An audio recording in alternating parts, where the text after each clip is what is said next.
नमस्कार दोस्तों, स्वागत है आपका एक बार फिर लव फॉर ऑल पर्पज पे। मध्य प्रदेश व्यवहार न्यायाधीश प्रारंभ परीक्षा 2017 का सॉल्व पेपर है। भारत का संविधान से क्वेश्चन नंबर 1, भारत के संविधान के रचयिताओं का मानस निम्नलिखित में किसमें प्रतिबिंबित होता है? उद्देशिका, राज्य के नीति निर्देशक तत्व, मौलिक अधिकार, मौलिक कर्तव्य। राइट आंसर ए, उद्देशिका। क्वेश्चन नंबर 2, राज्यसभा का पदेन सभापति कौन होता है? राष्ट्रपति, प्रधानमंत्री, उपराष्ट्रपति, लोकसभा के स्पीकर। राइट आंसर बी, उपराष्ट्रपति। क्वेश्चन नंबर 3, राष्ट्रपति के निर्वाचन से संबंधित या संसक्त विषय की सभी शंकाओं तथा विवादों की जांच एवं निश्चय किसके द्वारा किया जाता है? प्रधानमंत्री, सर्वोच्च न्यायालय, मंत्रिमंडल, निर्वाचन आयोग। राइट आंसर सी, सर्वोच्च न्यायालय। संपत्ति का अधिकार है मूल अधिकार, सामाजिक अधिकार, विधिक अधिकार, राज्य के नीति निर्देशक तत्व, विधिक अधिकार। क्वेश्चन नंबर 5, राष्ट्र की एकता और अखंडता शब्दों का भारत के संविधान की उद्देशिका में किस संशोधन के माध्यम से समावेश हुआ था? 41वां संशोधन, 43वां, 42वां, 44वां संशोधन। राइट आंसर 42वां संशोधन, 42वां संविधान संशोधन। राष्ट्रपति को कौन शपथ दिलाता है? भारत के मुख्य न्यायाधीश, भारत के उपराष्ट्रपति, भारत के मुख्य निर्वाचन आयोग। शपथ दिलाने की आवश्यकता नहीं है। भारत के मुख्य न्यायाधीश। धन विधेयक कहां से उद्भूत होता है? केवल लोकसभा दोनों सदनों में, साथ साथ केवल राज्यसभा दोनों सदनों के संयुक्त अधिवेशन में। केवल लोकसभा। भारतीय संविधान के किस अनुच्छेद के अनुसार उच्चतम न्यायालय द्वारा घोषित विधि भारत के राज्यक्षेत्र के सभी न्यायालयों पर आबद्धकारी होगी? अनुच्छेद 140, अनुच्छेद 141, अनुच्छेद 142, अनुच्छेद 143। Right answer B, article 141। Question number 9, दोनों सदनों की संयुक्त बैठक की अध्यक्षता कौन करेगा? राज्यसभा के उपसभापति, भारत के उपराष्ट्रपति, लोकसभा के अध्यक्ष, भारत के राष्ट्रपति। लोकसभा के अध्यक्ष। क्वेश्चन नंबर 10, इनमें से किस मामले में यह निर्धारित किया गया है कि लोक स्थल पर धूमपान प्राण एवं दैहिक स्वतंत्रता के मूल अधिकार का उल्लंघन है? मोहनी जैन विरुद्ध कर्नाटक राज्य, मुरली एस देवड़ा विरुद्ध भारत संघ, अन्य प्रेम शंकर शुक्ला विरुद्ध दिल्ली प्रशासन, शंकर प्रसाद विरुद्ध भारत संघ। राइट आंसर बी, मुरली एस देवड़ा विरुद्ध भारत संघ व अन्य। अब सिविल प्रक्रिया संहिता 1908 से क्वेश्चन है। क्वेश्चन नंबर 11, शरीर या जंगम संपत्ति के प्रति किए गए दोष के लिए प्रतिकर हेतु बाद ऐसी अधिकारता वाले न्यायालय में प्रस्तुत किया जाएगा जहां दोष कारित किया गया है। प्रतिवादी निवास करता है, प्रतिवादी अभिलाप के लिए स्वयं काम करता है, अन्य तीनों विकल्पों में से किसी भी। राइट आंसर डी, अन्य तीनों विकल्पों में से किसी भी। केंद्र सरकार के विरुद्ध किए गए बाद में प्रतिवादी के रूप में नामित किया जाने वाला प्राधिकारी होता है राष्ट्रपति, संबंधित विभाग का मंत्री, प्रधानमंत्री, भारत संघ। राइट आंसर डी, भारत संघ, यूनियन ऑफ इंडिया। किसी निष्पादन कार्रवाई में मृतक निर्णीत ऋणी के विधिक प्रतिनिधि का उत्तरदायित्व क्या है? बिल्कुल उत्तरदायी नहीं होता। उस परिमाण तक दायी होता है जिसने परिमाण तक वह मृतक की संपत्ति प्राप्त करता है। निर्णीत ऋणी के दायित्व की सीमा तक पूर्णतः उत्तरदायी होता है, चाहे उसे मृतक से कोई संपत्ति प्राप्त ना हुई हो। उपरोक्त में से कोई भी नहीं। राइट आंसर बी, उस परिमाण तक दायी होता है जितने परिमाण तक वह मृतक की संपत्ति प्राप्त करता है। क्वेश्चन नंबर 14, निर्धन व्यक्ति के रूप में वाद प्रस्तुत करने की कोई अनुमति नहीं दी जा सकती यदि आवेदन के अभिकथनों से वाद हेतु प्रदर्शित नहीं होता हो, किसी अन्य व्यक्ति ने मुकदमेबाजी के वित्त पोषण का करार किया हो, जहां विषय वस्तु में आवेदक के हित किसी अन्य व्यक्ति में अंतरित हो गए हो, उपरोक्त सभी दशाओं में। राइट आंसर डी, उपरोक्त सभी दशाओं में। क्वेश्चन नंबर 15, वेतन के प्रभाव की कुर्की अधिकतम खालिस्तान तक लगातार की जा सकती है? 6 month, 24 month, 12 month, 36 month. Right answer C, 24 month. Question number 16, वाद पत्र निम्न में से किस दशा में नामंजूर किया जा सकता है? वाद पत्र वाद हेतु प्रकट नहीं करता है, वाद पत्र 2 प्रतियों पेश नहीं किया गया है, वादी आदेश 7 नियम 9 व्यवहार प्रक्रिया संहिता के प्रावधान का पालन करने में विफल रहता है, वाद पत्र अक्षम अधिकार क्षेत्र वाले न्यायालय में पेश किया गया हो। राइट आंसर डी, वाद पत्र अक्षम अधिकार क्षेत्र वाले न्यायालय में पेश किया गया हो। क्वेश्चन नंबर 17, कौन सा कथन सही नहीं है? अस्थायी व्यादेश सिर्फ बात संचित करते समय प्रदान किया सकता है। अस्थायी व्यादेश बात के किसी भी प्रकरण में प्रदान किया सकता है। अस्थायी व्यादेश व्यवहार प्रक्रिया संहिता 1908 से संचालित होता है। अस्थायी व्यादेश एक निरोधक अंतोष का रूप है। राइट आंसर ए, अस्थायी व्यादेश सिर्फ बात संचित करते समय प्रदान किया जा सकता है। एक पक्षीय डिक्री अपास्त की जा सकती है। आदेश 9 नियम 10 व्यवहार प्रक्रिया संहिता के अधीन।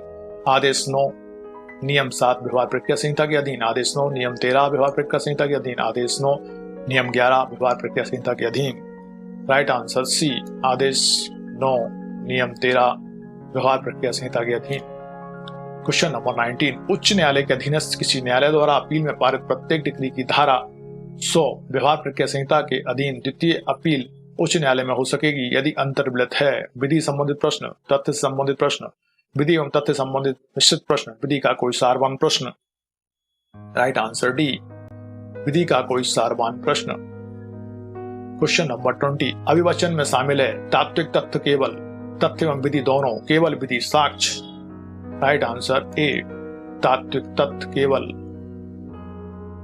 क्वेश्चन नंबर 21, निष्पादन न्यायालय डिक्री के पीछे जा सकता है, डिक्री के पीछे नहीं जा सकता। न्यायालय के विवेक पर निर्भर करता है, उपरोक्त में से कोई भी नहीं। राइट आंसर बी, डिक्री के पीछे नहीं जा सकता। क्वेश्चन नंबर 22, किन कार्यवाहियों में व्यवहार प्रक्रिया संहिता के आदेश 22 नियम 3, 4 एवं 8 लागू नहीं होगा? व्यवहारवाद, विधिक अपील, व्यवहार अपील, डिक्री के निष्पादन। राइट आंसर डी, डिक्री के निष्पादन। क्वेश्चन नंबर 23, निम्न में प्रारंभिक डिक्री पारित नहीं की जाती है। विभाजन के बाद में, विक्रय अनुबंध के विनिष्ट अनुपालन की सहायता चाहने के बाद में, प्रोबंध की सहायता चाहने के बाद में, मोचन की सहायता चाहने के बाद में। राइट आंसर बी, विक्रय अनुबंध के विनिष्ट अनुपालन की सहायता चाहने के बाद में। क्वेश्चन नंबर 24, कैवियट दायर करने के लिए अधिकार प्रावधानित हैं। सीपीसी की धारा 87A में, सीपीसी की धारा 135A में, सीपीसी की धारा 87 खा में, सीपीसी की धारा 148A में। राइट आंसर डी, सीपीसी की धारा 148A में। किसी आकस्मिक चूक के कारण निर्णयों, डिक्रियों या आदेशों में लिपिकीय एवं गणितीय त्रुटियों को सीपीसी की किस धारा के अंतर्गत न्यायालय द्वारा सुलझा जा सकता है? Section 151, 153, 152, 144। Right answer B, section 152। संपत्ति अंतरण अधिनियम 1882 से क्वेश्चन है। क्वेश्चन नंबर 26, धारा 3 संपत्ति अंतरण अधिनियम के अंतर्गत लिखित निम्नानुसार परिभाषित है। वसीयती लिखित, अवसीयत लिखित, एक आधिकारिक दस्तावेज, उपरोक्त सभी। राइट आंसर बी, अवसीयती लिखित। क्वेश्चन नंबर 27, क्या अचल संपत्ति के एक सहस्वामी द्वारा बिना बंटवारे के अपने अंश का अंतरण किया सकता है? उसके द्वारा अपने अंश का अंतरण किया सकता है, परंतु अचल संपत्ति के निश्चित भाग का नहीं। उसके द्वारा बिना बंटवारे के अपने अंश का अंतरण नहीं किया सकता। उसके द्वारा अपने अंश तथा अचल संपत्ति के निश्चित भाग का अंतरण किया सकता है, उपरोक्त में से कोई भी नहीं। राइट आंसर ए, उसके द्वारा अपने अंश का अंतरण किया सकता है, परंतु अचल संपत्ति के निश्चित भाग का नहीं। क्या विक्रय का अनुबंध क्रेता को स्वत्व प्रदान करता है? नहीं। इच्छुक क्रेता को अधिकार है कि वह करार की शर्तों के अनुसार हस्तांतरण पत्र करा ले। हाँ, यदि इच्छुक क्रेता द्वारा पूर्ण प्रतिफल अदा कर दिया गया हो। हाँ, यदि अनुमति प्रमाणित हो। कोई अधिकार प्रदान नहीं करता।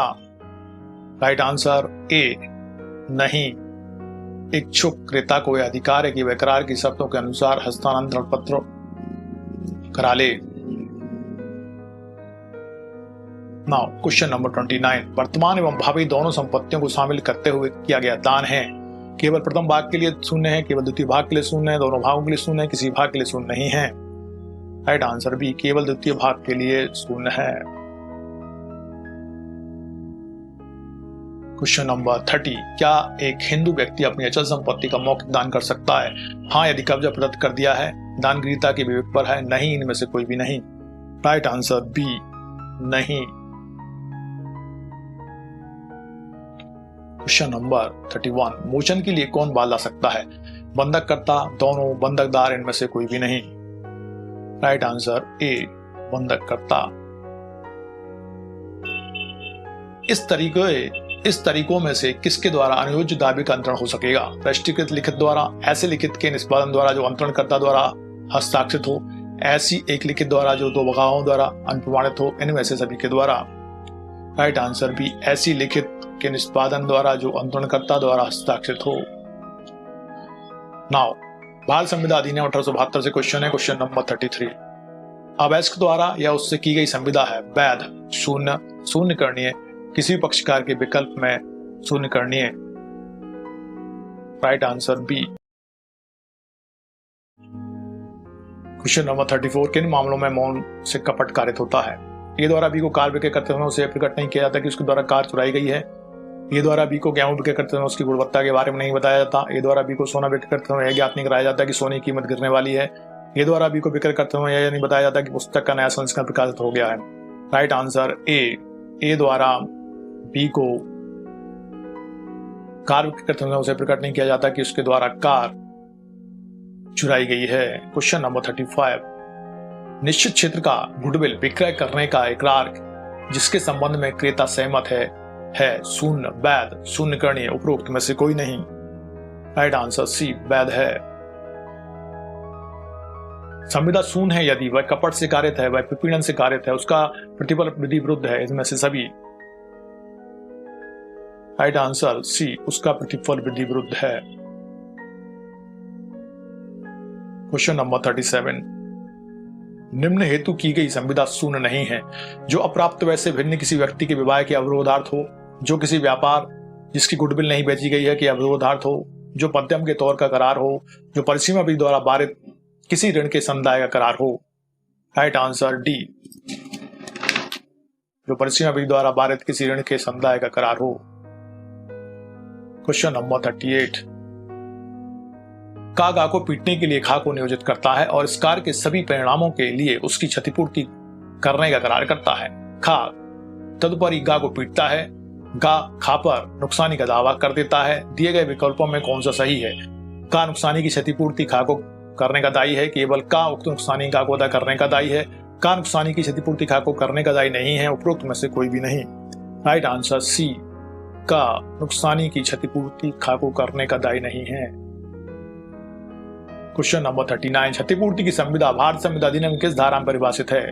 सेक्शन 124, 126, 125, 127। राइट आंसर ए, सेक्शन 124। संविदा के उल्लंघन को से कारित हानि या नुकसान के लिए प्रतिकर के संबंध में प्रावधानित है। संविदा अधिनियम की धारा 51, 63, 73, 125। राइट आंसर सी, संविदा अधिनियम की धारा 73। नाउ विनिर्दिष्ट अनुतोष अधिनियम 1963 से क्वेश्चन है, क्वेश्चन नंबर 41। धारा 6 विनिर्दिष्ट अनुतोष अधिनियम के अंतर्गत यदि कोई व्यक्ति अपनी सम्मति के बिना स्थावर संपत्ति से विधि के सम्यक अनुक्रम से अन्यथा बेकब्जा कर दिया जाए, कब्जा प्रतिरोध करने के लिए उसे अपने स्वत्व सिद्ध करना होगा, उसे अपना पूर्विक कब्जा सिद्ध करना होगा, उसे अपना स्वत्व और पूर्विक कब्जा दोनों सिद्ध करने होंगे, उपरोक्त में से कोई भी नहीं। राइट आंसर बी, उसे अपना पूर्विक कब्जा सिद्ध करना होगा। क्वेश्चन नंबर 42, विक्रय की संविदा के पालन के बाद में सफल होने के लिए वादी को प्रकथन कर साबित करना होगा कि उसका संविदा के पालन को तैयार रहना और रजामंद रहना, उसका केवल संविदा के पालन को तैयार रहना, उसका केवल संविदा के पालन को रजामंद होना, उसका केवल संविदा के पालन की सामर्थ्य। राइट आंसर ए, उसका संविदा के पालन को तैयार रहना और रजामंद रहना।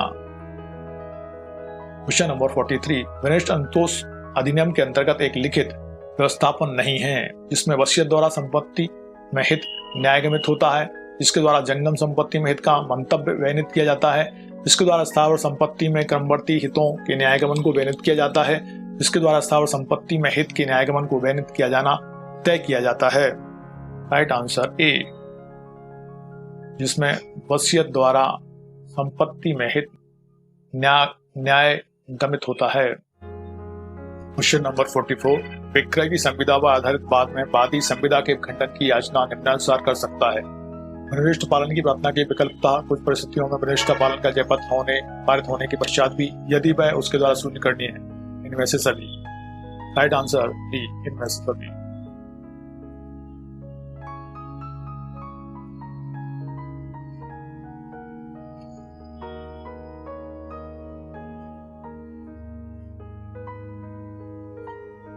नाउ क्वेश्चन नंबर 45, विनिर्दिष्ट पालन की डिक्री करने की अधिकारता विवेकीय है और न्यायालय ऐसा अनुतोष अनुदत्त करने के लिए आबद्ध नहीं है, केवल इस कारण से कि ऐसा करना विधिपूर्ण है। ये शब्द विनिर्दिष्ट अनुतोष अधिनियम 1963 की धारा से लिए गए हैं, धारा 19, 21, 20, 22। Right answer B 20। Question number 46, विनिर्दिष्ट अनुतोष अधिनियम 1963 की धारा 39 संबंधित है घोषणा का प्रभाव से, शाश्वत व्यादेश से, अस्थायी व्यादेश से, आज्ञापक आदेश से। राइट आंसर डी आज्ञापक आदेश से। परिसीमा अधिनियम 1963 से क्वेश्चन है नंबर 47, धारा 5 परिसीमा अधिनियम लागू होगा बाद अपील और आवेदन डिक्री के निष्पादन उपरोक्त सभी। राइट आंसर सी अपील और आवेदन। क्वेश्चन नंबर 48, किस धारा में प्रावधानित है कि किसी अपील पुनर्वलोकन या पुनरीक्षण के लिए परिसीमा काल की संगणना में डिक्री या आदेश की प्रतिलिपि अभिप्राप्त करने के लिए अपेक्षित समय अपवर्तित कर दिया जाएगा? Section 12 clause 1, section 13 clause 3, section 12 clause 2, 14 clause 4। Right answer B section 12 clause 2। Question number 49, निम्न में से क्या धारा 6 परिसीमा अधिनियम के अंतर्गत विधिक निर्योग्यता नहीं है? कारावास, अप्राप्तव्यता, जड़ता, पागलपन। राइट आंसर ए कारावास।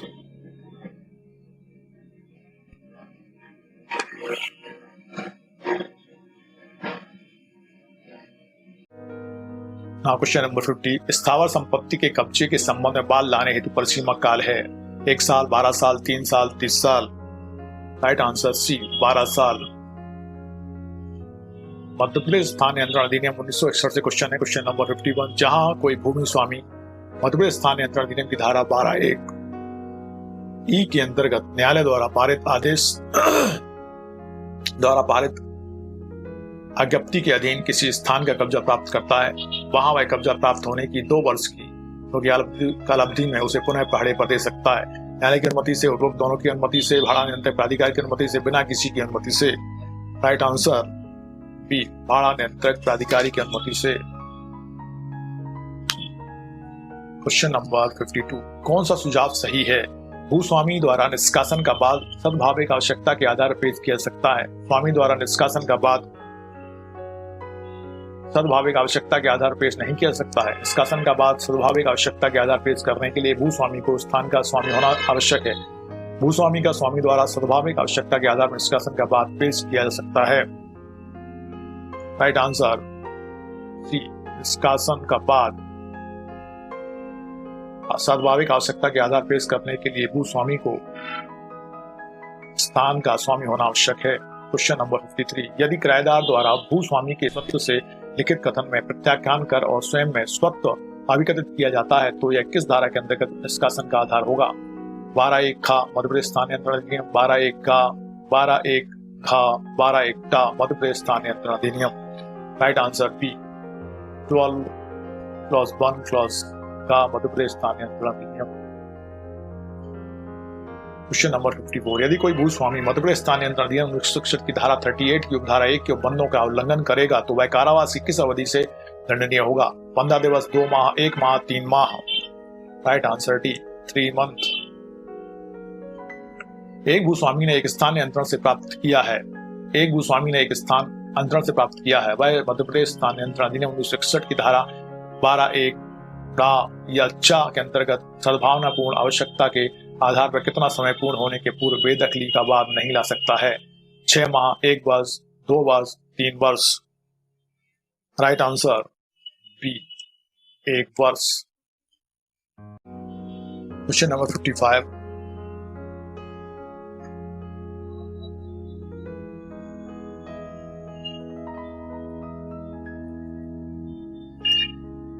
क्वेश्चन नंबर 55, एक भूस्वामी ने एक स्थान नियंत्रण से प्राप्त किया है, वह मध्य प्रदेश स्थान नियंत्रण अधिनियम 1961 की धारा 12(1) ई या एफ के अंतर्गत सद्भावनापूर्ण आवश्यकता के आधार पर कितना समय पूर्ण होने के पूर्व बेदखली का बाद नहीं ला सकता है? 6 माह, 1 वर्ष, 2 वर्ष, 3 वर्ष। राइट आंसर बी 1 वर्ष। मध्य प्रदेश भू राज्य संहिता 1959 से क्वेश्चन है क्वेश्चन नंबर 56, आबादी का अर्थ है नगरीय क्षेत्र के किसी ग्राम में उसके निवासियों के लिए निवास के प्रयोजन के लिए आरक्षित क्षेत्र। नगरेतर क्षेत्र के किसी ग्राम में उसके निवासियों के निवास के लिए आरक्षित क्षेत्र। नगरेतर क्षेत्र की कृषि भूमि। नगरेतर क्षेत्र में अधिभोग अभिधारी के रूप में धारित भूमि। राइट आंसर बी, नगरेतर क्षेत्र के किसी ग्राम में उसके निवासियों के निवास के लिए आरक्षित क्षेत्र। क्वेश्चन नंबर 57, क्या सिविल न्यायालय द्वारा अधिकार अभिलेख में किए गए इंद्राज को बातिल और शून्य किया जा सकता है? नहीं, सिर्फ राष्ट्रीय न्यायालयों को अधिकारता है। हाँ, सिविल न्यायालय को अधिकारता है। धारा 257 मध्य प्रदेश भू राज संहिता के अंतर्गत अधिकारता संबंधित है। हाँ, पर उच्च न्यायालय की पूर्व अनुमति से। राइट आंसर बी, हाँ, सिविल न्यायालय को अधिकारता है। क्वेश्चन नंबर 58, कृषि भूमि के खाते के विभाजन के मामले में यदि तहसीलदार के समक्ष हक संबंधी प्रश्न उठता है तो उसे विभाजन का मामला खारिज कर देना चाहिए और पक्षकारों को सिविल न्यायालय से हक के प्रश्न का निश्चय कराने हेतु निर्देशित करना चाहिए। हक के प्रश्न को अनदेखा कर देना चाहिए तथा अधिकार अभिलेख की प्रविष्टि के अनुसार विभाजन हेतु अग्रसर होना चाहिए।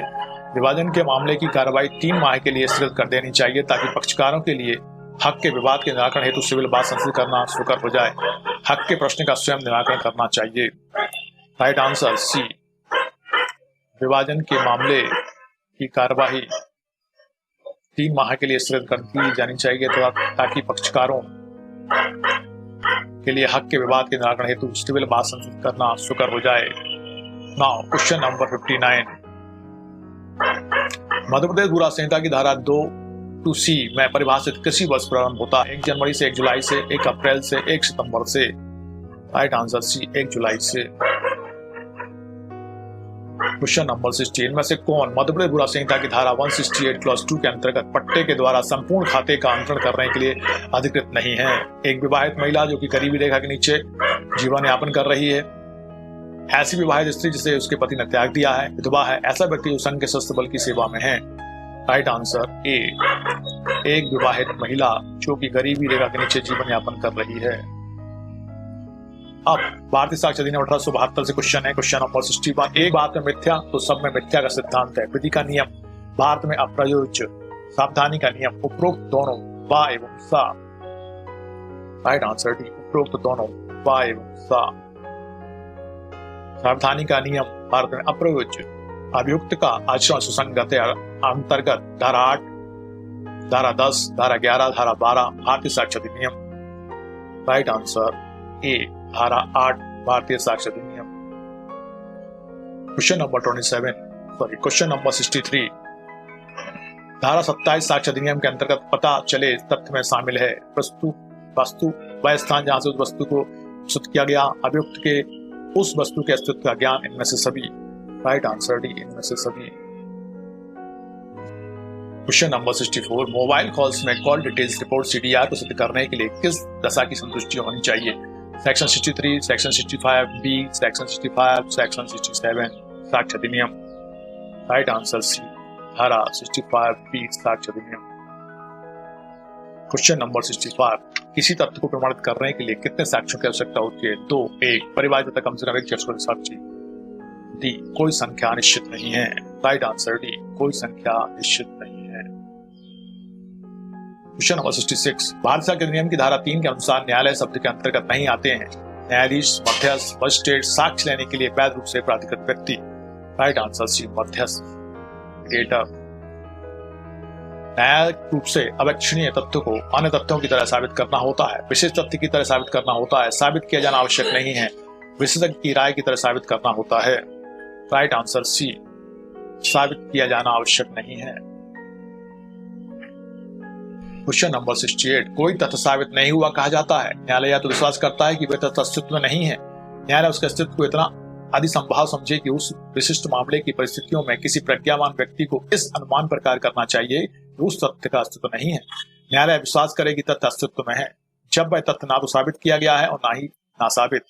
राइट आंसर डी, जब वह तथ्य ना तो साबित किया गया है और ना ही नासाबित। Question number 69, Indian evidence act की धारा 146 के अधीन किस प्रकार के प्रश्न पूछे नहीं जा सकते हैं? गवाह की सत्यवादिता को परखने के लिए, गवाह के जीवन की स्थिति जानने के लिए, गवाह की विश्वसनीयता को धक्का पहुंचाने के, बलात्संग के मामले में पीड़ित से उसके पूर्व यौन अनुभव के संबंध में। राइट आंसर डी, बलात्संग के मामले में पीड़ित से उसके पूर्व यौन अंगों के संबंध में। भारतीय अधिनियम 1872 की धारा 141 के अनुसार सूचक प्रश्न से आशय है कोई प्रश्न जो उत्तर की सूचना देता है, कोई प्रश्न जो उत्तर को सुझाता है, कोई प्रश्न जो उत्तर का निर्देश देता हो, कोई प्रश्न जो उत्तर की घोषणा करता हो। राइट आंसर बी, कोई प्रश्न जो उत्तर को सुझाता हो। क्वेश्चन नंबर 71, क्या न्यायाधीश द्वारा साक्षी की परीक्षा के दौरान प्रश्न पूछे जा सकते हैं? नहीं, हाँ। न्यायाधीश को साक्ष्य अभिलिखित करते समय मूक दर्शक के रूप में बैठना चाहिए, उपरोक्त में से कोई भी नहीं। राइट आंसर बी, हाँ। क्वेश्चन नंबर 72, समाचार पत्र का विवरण साक्ष्य है, अनुश्रुत, प्रारंभिक, परिजन्य, द्वितीयक। राइट आंसर ए, अनुश्रुत। क्वेश्चन नंबर 73, इनमें से कौन सक्षम साक्षी नहीं है? गूंगा, अवयस्क, बहरा, उससे किए गए प्रश्नों को समझने या उन प्रश्नों के समुचित उत्तर देने में अक्षम व्यक्ति। राइट आंसर डी, उससे किए गए प्रश्नों को समझने या उन प्रश्नों को समुचित उत्तर देने में अक्षम व्यक्ति सक्षम साक्षी नहीं है। क्वेश्चन नंबर 74, शिशु सी, एफ तथा एम के विवाह विच्छेद के बाद पैदा हुआ शिशु सी की धर्मावस्था एक सबूत के रूप में मानी जाएगी यदि शिशु सी का जन्म विवाह विघटन के खालिस्तान दिन के अंदर हुआ। 280, 295, 290, 300। राइट आंसर ए, 280। निम्न साक्ष्य में कौन द्वितीयक साक्ष्य नहीं है? मूल से तैयार की गई प्रति, मूल से तुलना की गई प्रति, किसी दस्तावेज का प्रतिलेख उन पक्षकारों के विरुद्ध जिन्होंने उसका निष्पादन नहीं किया है, किसी दस्तावेज का प्रतिलेख उन पक्षकारों के विरुद्ध जिन्होंने इसका निष्पादन किया है। राइट आंसर बी, किसी दस्तावेज का प्रतिलेख उन पक्षकारों के विरुद्ध जिन्होंने उसका निष्पादन किया है।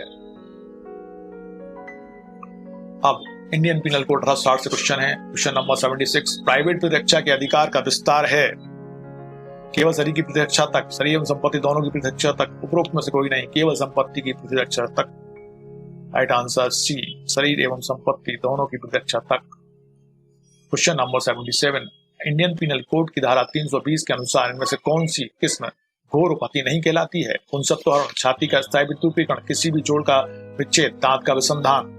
राइट आंसर सी, छाती का स्थायी विद्युतीकरण। क्वेश्चन नंबर 78, दहेज हत्या अपराध है अंतर्गत धारा सेक्शन 304A, 304B, 304, 302 भारतीय दंड संहिता। Right answer C, section 304B भारतीय दंड संहिता। क्वेश्चन नंबर 79, गंभीर और अचानक प्रलोभन पर किसी व्यक्ति को स्वेच्छा उपहत्या कारित करना दंडनीय है अंतर्गत धारा 331, 333, 332, 334 भारतीय दंड संहिता। Right answer D, section 314, section 334 भारतीय दंड संहिता 334। क्वेश्चन नंबर 80, भारतीय दंड संहिता में परिभाषित स्त्री शब्द से तात्पर्य उस मानव नारी से है जिसकी आयु 16 वर्ष से अधिक है, 21 वर्ष से अधिक है, 18 वर्ष से अधिक है, किसी भी आयु की। राइट आंसर डी, किसी भी आयु की। क्वेश्चन नंबर 81, खा को या का गृह जलाने के लिए का उकसाता है, का उस गृह को आग लगा देता है और उसी समय पर वहां चोरी भी करता है, का दोषी है। चोरी के दुष्प्रेरण, गृह को जलाने के दुष्प्रेरण, चोरी एवं गृह को जलाने के दुष्प्रेरण, का दोषी नहीं है क्योंकि अपराध खाने किया था। गृह को जलाने के दुष्प्रेरण। क्वेश्चन नंबर 82, भारतीय दंड संहिता के अधीन परिभाषित दहेज मृत्यु के अपराध का निम्न घटक नहीं है? सामान्य परिस्थितियों से अन्यथा मृत्यु, विवाह के 7 वर्ष के अंदर मृत्यु, स्त्री को उसके पति या अन्य किसी व्यक्ति ने क्रूरता या तंग किया था, स्त्री के प्रति क्रूरता या तंग दहेज की किसी मांग के लिए किया जाना था। राइट आंसर सी, स्त्री को उसके पति या अन्य किसी व्यक्ति ने क्रूरता या तंग किया था। क्वेश्चन नंबर 83, या की संपत्ति को अपनी स्वयं की संपत्ति होने का सद्भावना पूर्वक विश्वास करते हुए खा के कब्जे से उस संपत्ति को का ले लेता है। यहाँ का अपराध है चोरी, आपराधिक न्यासभंग, संपत्ति का बेईमानी से दुर्प्रयोग, कोई अपराध नहीं है। राइट आंसर डी, कोई अपराध नहीं है। क्वेश्चन नंबर 84, किसी अपराध की तैयारी दंडनीय नहीं होती परंतु खालिस्तान की तैयारी दंडनीय अपराध है। चोरी, लूट, उद्यापन, डकैती।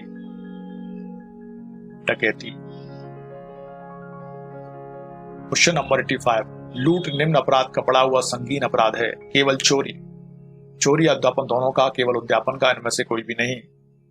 राइट आंसर सी, चोरी या उद्यापन दोनों का। क्वेश्चन नंबर 86, का सिविल सेवा में होने का मिथ्या उपदेश करने का साहस है या से प्रवंचना करता है और इस प्रकार बेईमानी से या को प्रेरित करता है कि वह उसे उधार पर माल ले लेने दे जिसका मूल्य चुकाने का उसका कोई इरादा नहीं है। का के द्वारा किया गया अपराध मिथ्या उपदेशन, उद्यापन का प्रयास, छल, चोरी का प्रयास। छल। क्वेश्चन नंबर 87 भारतीय दंड संहिता की धारा 376 डी के अंतर्गत सामूहिक बलात्कार के लिए अधिकतम दंड है 10 वर्ष, 20 वर्ष, आजीवन कारावास से जिसका तात्पर्य उस व्यक्ति के शेष जीवन काल के लिए कारावास से होगा। मृत्युदंड। राइट आंसर सी, आजीवन कारावास से जिसका तात्पर्य उस व्यक्ति के शेष जीवन काल के लिए कारावास से होगा। क्वेश्चन नंबर 88 भारतीय दंड संहिता की धारा 87 किस विधिक सूक्ति पर आधारित है? टी मिनिमिस नॉन क्यूरेट लैक्स, वॉलेंटी नॉन फिट इंजूरिया, एक्टस नॉन फेसिट्रियम, इसी मैंसिटरिया, डॉली इनके पास। राइट आंसर बी, वॉलेंटी नॉन फिट इंजूरिया। क्वेश्चन नंबर 89 धर्म के आधार पर विभिन्न समूहों के बीच शत्रुता का संप्रवर्तन करना भारतीय दंड संहिता 21 धारा में दंडनीय है। सेक्शन 153 का 153 का 153 का। राइट आंसर बी 153 ए। क्वेश्चन नंबर 90 किसी व्यक्ति पर स्वेच्छा तेजाब फेंकने का प्रयत्न करना भारतीय दंड संहिता किस धारा के अंतर्गत दंडनीय है? 324, 326 बी, 326 ए, इनमें से कोई भी नहीं। Right answer C, 326 B. अब सीआरपीसी 1973 से क्वेश्चन है। क्वेश्चन नंबर 91 पुलिस रिपोर्ट का अर्थ है पुलिस थाने में शिकायतकर्ता द्वारा दर्ज कराई गई रिपोर्ट, पुलिस थाने के भारत सरकार अधिकारी द्वारा अपने वरिष्ठ अधिकारी को भेजी गई रिपोर्ट, पुलिस अधिकारी द्वारा धारा 173 क्लॉज 2 दंड प्रक्रिया संहिता के अधीन मजिस्ट्रेट को भेजी गई रिपोर्ट, केस डायरी में इंदराज report. Right answer C, police अधिकारी द्वारा धारा 173 क्लॉज 2 दंड प्रक्रिया संहिता के अधीन मजिस्ट्रेट को भेजी गई रिपोर्ट। क्वेश्चन नंबर 92 समन मामला से ऐसा मामला विपरीत है जो संबंधित है 2 वर्ष से अधिक की अवधि के कारावास से दंडनीय अपराध से, 2 वर्ष तक के कारावास दंडनीय अपराध से, आजन्म कारावास से, दंडनीय अपराध से, उपरोक्त में से कोई भी नहीं। राइट आंसर बी, 2 वर्ष तक के कारावास से दंडनीय अपराध से। क्वेश्चन नंबर 93 हत्या के अपराध संबंधित आत्मा रिपोर्ट स्वीकार की जा सकती है द्वारा मजिस्ट्रेट, उच्च न्यायालय, सेशन न्यायालय, उपरोक्त में से कोई भी नहीं। मजिस्ट्रेट। अभियुक्त की अधिकतम पुलिस अभिरक्षा अवधि हो सकती है 7 दिन, 12 दिन, 9 दिन, 15 दिन। Right answer D, 15 days. अग्रिम जमानत प्रदान करने की शक्ति का प्रयोग कर सकता है उच्च न्यायालय, सेशन न्यायालय, मुख्य न्यायिक मजिस्ट्रेट, उच्च न्यायालय एवं सेशन न्यायालय दोनों। राइट आंसर डी, उच्च न्यायालय एवं सेशन न्यायालय दोनों। क्वेश्चन नंबर 96 दंड प्रक्रिया संहिता की धारा 144 के अंतर्गत दिया गया आदेश खालिस्तान से अनधिक प्रवर्त नहीं रहेगा 1 माह, 3 माह, 2 माह, 1 वर्ष। राइट आंसर बी, 2 माह। क्वेश्चन नंबर 97 यदि वह व्यक्ति जो धारा 320 दंड प्रक्रिया संहिता के अधीन अपराध का समन करने के लिए अन्यथा सक्षम होता मर जाता है तब अपराध को परिवादी के द्वारा समन किया सकता है, अपराध को चक्षुदर्शी साक्षी के द्वारा समन किया सकता है, अपराध को न्यायालय की अनुमति से उस व्यक्ति के विधिक प्रतिनिधि द्वारा समन किया जा सकता है, अपराध को समन करने के लिए कोई सक्षम नहीं है। राइट आंसर सी, अपराध को न्यायालय की अनुमति से उस व्यक्ति के विधिक प्रतिनिधि द्वारा समन किया जा सकता है। क्वेश्चन नंबर 98 मुख्य न्यायिक मजिस्ट्रेट की न्यायालय कौन सा दंडादेश पारित कर सकती है? मृत्युदंड, 10 वर्ष का कारावास, 5 वर्ष का कारावास, आजीवन कारावास। राइट आंसर 5 वर्ष का कारावास। न्यायालय विरचित किए गए आरोप में परिवर्तन कर सकता है अभियोजन साक्ष्य के प्रारंभ होने के पूर्व, बचाव साक्ष्य के प्रारंभ होने के पूर्व, धारा 313 दंड प्रक्रिया संहिता के अंतर्गत अभियुक्त परीक्षण के पूर्व, निर्णय सुनाए जाने के पूर्व, कभी भी। राइट आंसर डी, निर्णय सुनाए जाने के पूर्व कभी भी। क्वेश्चन नंबर 100 कार्यपालक मजिस्ट्रेट द्वारा अभ्यासिक अपराधियों से सदाचार के संबंध में प्रतिपूर्ति दंड प्रक्रिया संहिता 1973 के किस प्रावधान के तहत की जा सकती है? सेक्शन 110, 108, 107, 112। राइट आंसर ए, सेक्शन 110। दंड प्रक्रिया संहिता 1973 के किस प्रावधान के अंतर्गत माननीय उच्च न्यायालय को अंतर्निहित शक्तियां प्राप्त हैं? सेक्शन 474, 481, 480, 482।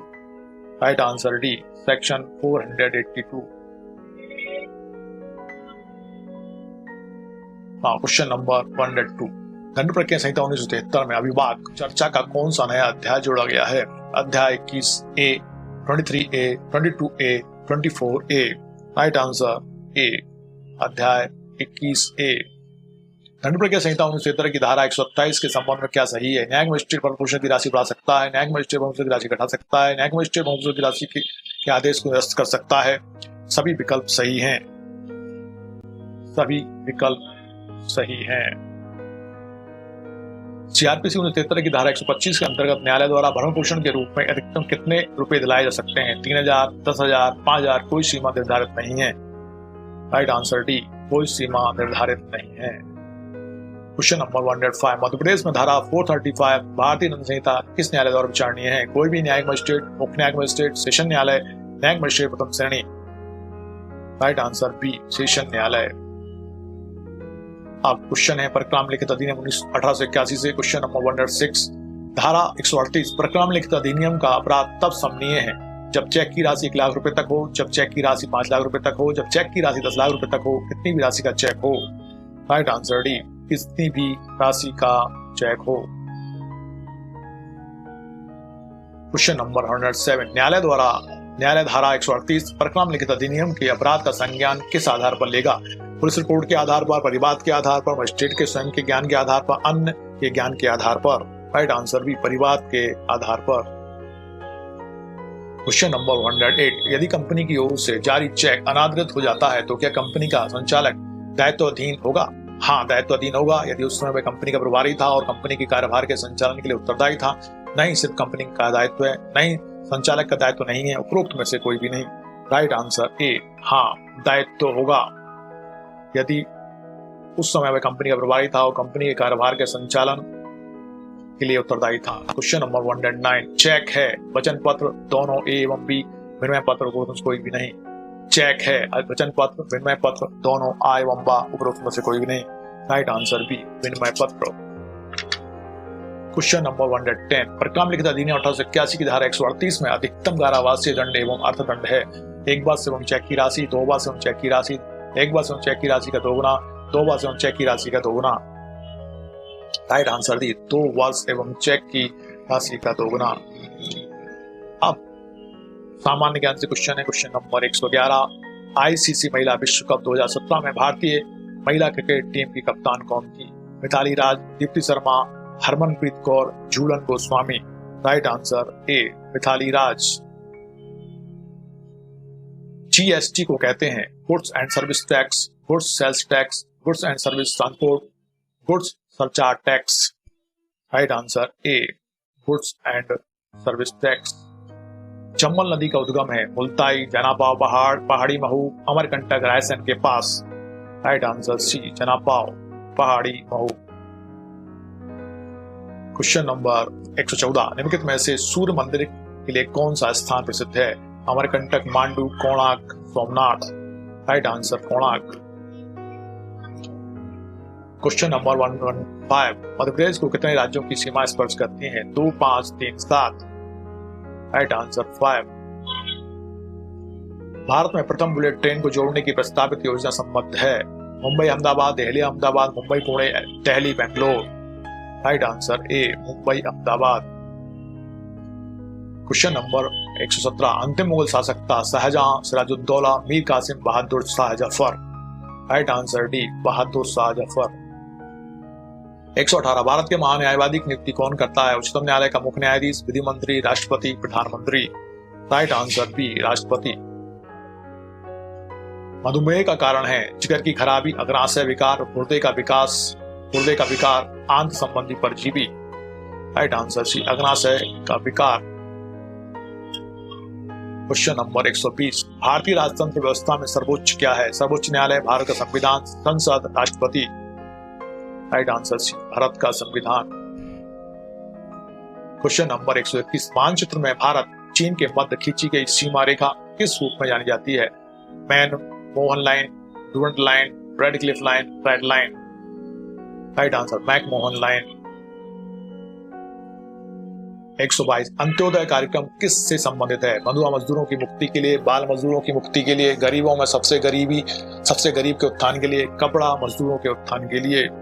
राइट आंसर सी, गरीबों से मैं सबसे गरीब के उत्थान के लिए।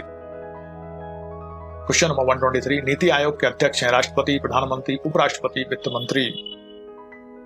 प्रधानमंत्री। इजराइल की संसद का नाम है house of lords, Mossad, house of representatives, Knesset. Right answer D, Knesset. Ice hockey कहाँ का राष्ट्रीय खेल है? New Zealand, Japan, Canada, Scotland. Canada. Madhya Pradesh की प्रथम खुली जेल कहां पर है? Anuppur, Hoshangabad, Khandwa, Jhabua. Right answer C, Hoshangabad. बधाई कहां का लोक नृत्य है? Bundelkhand, Mahakaushal, Malwa, Jhabua. Right answer Bundelkhand. Question number 128, Bharat में राष्ट्रीय विधि दिवस कब मनाया जाता है? 26 जनवरी, 26 नवंबर, 8 अक्टूबर, 9 दिसंबर। 26 नवंबर। बाल गंगाधर तिलक द्वारा राष्ट्रीयता के उत्थान के लिए समाचार पत्र लाया गया था? जुगांतर पत्रिका, Anand Bazar Patrika, Kesari, Hindu. Right answer B, Kesari. Question number 130, माननीय न्यायमूर्ति श्री दीपक मिश्रा भारत के खालिस्तान मुख्य न्यायाधिपति हैं? 44वें, 46वें, 45वें, 47वें। राइट आंसर बी, 45वें। आप क्वेश्चन है कंप्यूटर नॉलेज से, which is the correct in following statements? 1 KB equal to 1000 bytes, 1 KB equal to 1000 MB, 1 KB equal to 1024 bytes और 1 KB equal to 1024 bits. Right answer is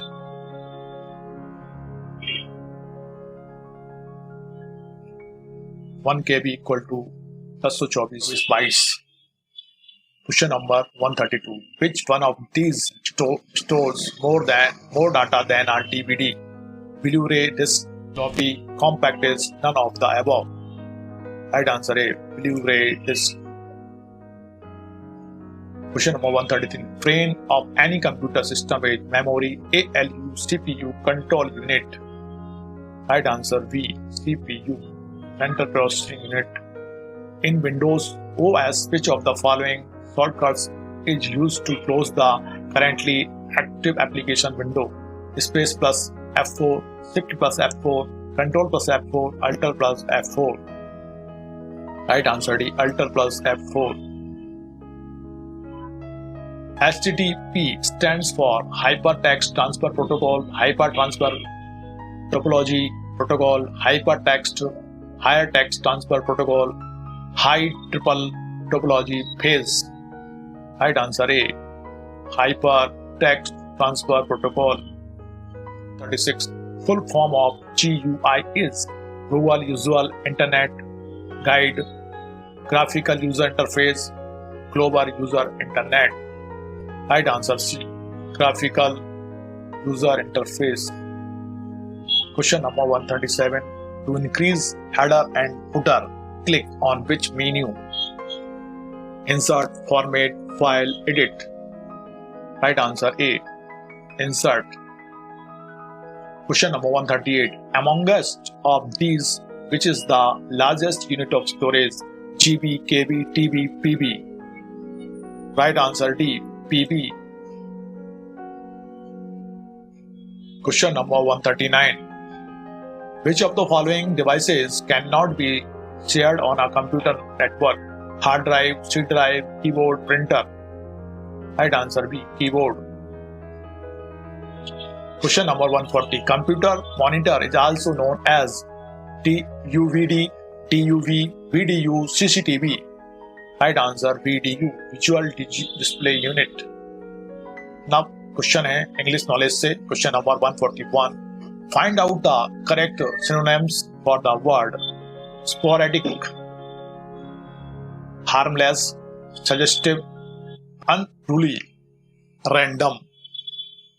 Right answer D, random. Question number 142. Find out the correct antonym for the word fragile, tall, broad, strong, heavy. Right answer B, strong.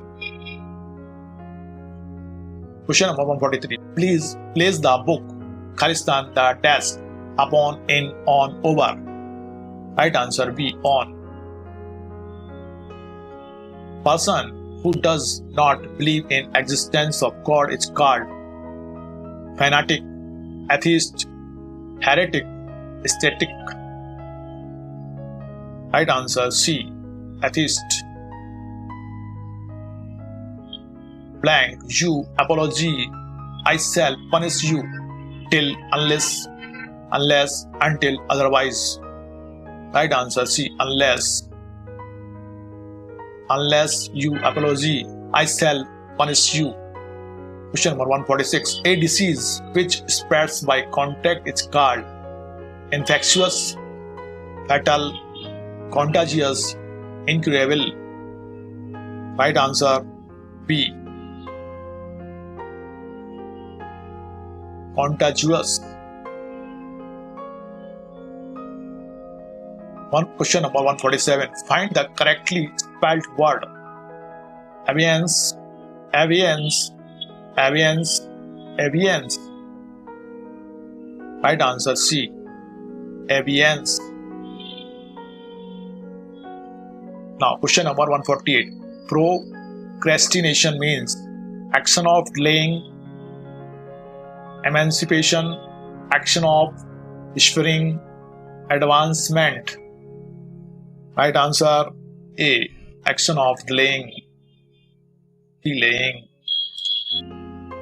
Question number 149. Choose the alternative which best expresses the meaning of idiom/phrase. A blessing in disguise. An apparent misfortune that eventually has good result.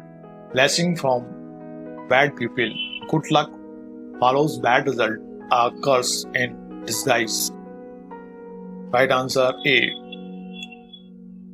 an apparent misfortune that eventually has good result. Now question number 150. Modus operandi stands for working with wrong object, manner of non-acting, way of working, projection of future plan. Right answer B, way of working.